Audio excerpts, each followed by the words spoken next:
politiko. Ngayon, nakita nyo naman nung tinamaan ng bagyo ang Pilipinas sa Bicol. Tinanong si Presidente, anong dapat nating gawin? Aba, kumambot ang ulo ang bangag. Aba, tinanong siya kung anong dapat gawin kasi ang mga tao sa Bicol namamatay na dahil sa baha. Ngumiti lang ang bangag. Anong dapat nating gawin? Kung hindi ka ba naman bangag, ikaw ang presidente pero hindi mo alam kung paano mag-solve ng community. Hindi mo alam kung paano mag-solve ng problema sa bansa. Ngayon, sasabihin ng mga media, kaya lang kayo nandyan, bayaran kayo eh. Hoy, media-medyahan, walang bayaran dito. Mahal namin ang pamilya Duterte. Bakit? Ayaw namin ang adik, kaya mahal namin si Duterte. Duterte, maganda siya magpatakbo ng lugar at ng ating bansa. Noong panahon ni Duterte, napakaganda pumunta ng ibang bansa, ipagyabang na isa kang Pilipino. Pero ngayon, nakakahiya na maging isang Pilipino sapagkat meron tayong Pangulong bangag. Noong panahon ni Duterte, yang Manila Bay, puno ng basura.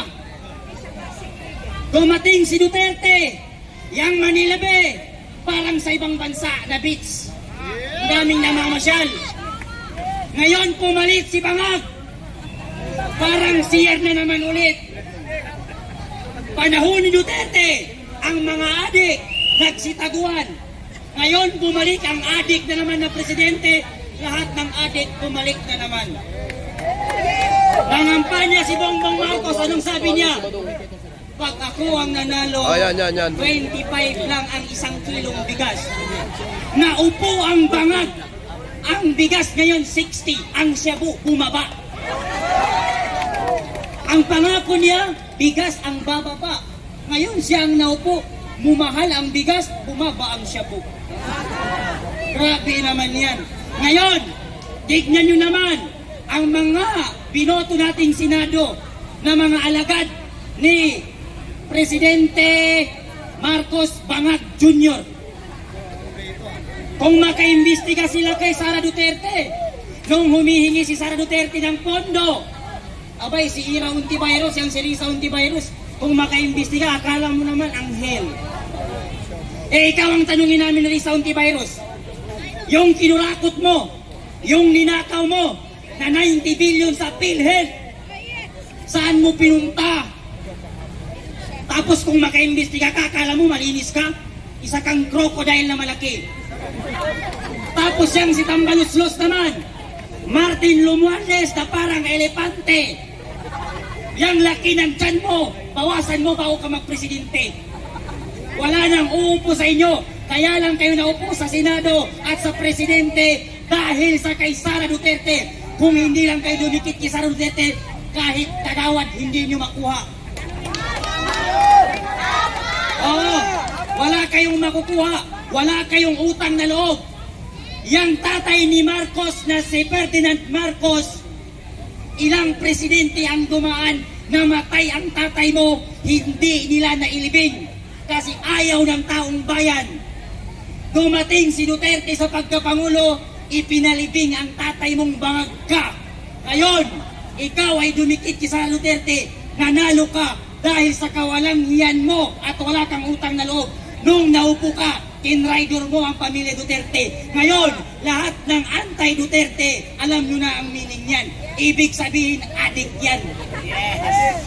Pag ang tao galit sa kay Duterte, adik yan. Pag ang Senado galit kay Duterte, adik yan. Pag ang mga congressman sa representative ng House Committee galit kay Duterte, adik din yan. Kaya lahat ng galit kay Duterte, ayaw kay Duterte, matik na yan, adik yan lahat, pati ang kanilang Pangulo. Diba? Kaya ito ang sigawan namin. Lahat kaming nandirito, galing sa iba't ibang panig sulok ng Pilipinas. Isa lamang ang sigaw namin, Marcos Demonyo! Kung mag-resign ka na, huwag kang magpahander sa asawa mong parang zombie kung maglakad. Huwag ka rin magpahandle dyan sa pinsan ng asawa mong parang baboy na si Romualdez. Huwag kang magpahandle dyan sa asawa mong zombie kung maglakad.